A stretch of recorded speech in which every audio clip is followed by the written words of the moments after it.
ছাত্রদলকে নোয়াখালীতে মাইকে ঘোষণা দিয়ে পিটিয়েছে, সেটাকে উদযাপন করতে দেখা গিয়েছে বসুন্ধরা ইস্ট মিডিয়াকে। একটি প্রশ্ন করলেন না, কয়টি প্রশ্ন করলেন, আমরা সেই ট্র্যাকটা হারিয়ে ফেলেছি।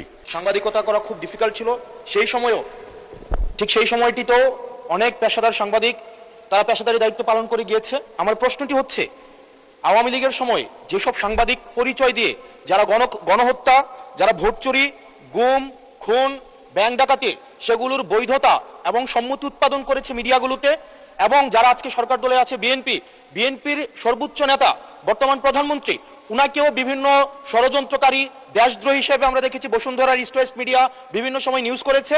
এবং আজকে যারা বিএনপি এবং জামাত আছে আমাদের এই সংসদে, তাদেরকেও বিভিন্ন সময় তাদেরকে হত্যা করার সম্মতি উৎপাদন করেছে কিছু মিডিয়া এবং কিছু নামদারি সাংবাদিক। এই সাংবাদিকগুলোকে বিভিন্ন হাউজে আবার এখন বর্তমানে পুনর্বাসন করা হচ্ছে।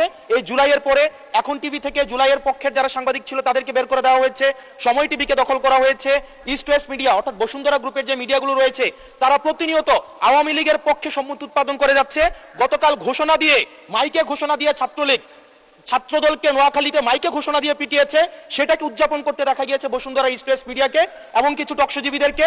আমার মাননীয় মন্ত্রীর কাছে প্রশ্নটি হচ্ছে, এইসব যারা এই গুম খুনের বৈধতা উৎপাদন করেছে, ভোট চুরির বৈধতা উৎপাদন করেছে, গণতন্ত্রের পক্ষে যারা ছিল তাদেরকে হত্যাযোগ্য করে তোলা হয়েছে, এইসব সাংবাদিক, নামধারী সাংবাদিক এবং এই মিডিয়াদের পক্ষে বিপক্ষে বা কি ধরনের আইনি ব্যবস্থা নেওয়া হবে, আইনি ব্যবস্থা আদৌ নেওয়া হয়েছে কিনা, কেন তাদেরকে আবার পুনর্বাসন করা হচ্ছে, সেটির আইনগত কি ব্যাখ্যাটি কি, সেটি এই সংসদের সামনে উপস্থাপন করার জন্য অনুরোধ জানাচ্ছি। ধন্যবাদ। মাননীয় মন্ত্রী, কি ব্যবস্থা নিচ্ছেন এইসব সাংবাদিকদের বিরুদ্ধে সেটি জানতে যাচ্ছি। মাননীয় স্পিকার, আপনাকে ধন্যবাদ। Our friend and opposition member একটি প্রশ্ন করলেন না, কয়টি প্রশ্ন করলেন, আমরা সেই ট্র্যাকটা হারিয়ে ফেলেছি। আমরা একটি কথা বলতে চাই, গণমাধ্যমের স্বাধীনতা রয়েছে, তবে দেশের প্রচলিত আইন অনুযায়ী সকল যারা এই গণতন্ত্র সমুন্নত রাখার বিপক্ষে কাজ করবে, গণতন্ত্র ধূলিসাৎ করার কাজ করবে, কোনো সন্ত্রাসের কাজ করবে, সে যেই হোক, সে আইনের ঊর্ধ্বে না, তার বিরুদ্ধে প্রচলিত আইনি ব্যবস্থা নেওয়া হবে। সেটি যেই সাংবাদিক হোক, আর আমাদের পলিটিশিয়ান, বিজনেসম্যান, চাকরিজীবী আইনের ঊর্ধ্বে তো কেউই না।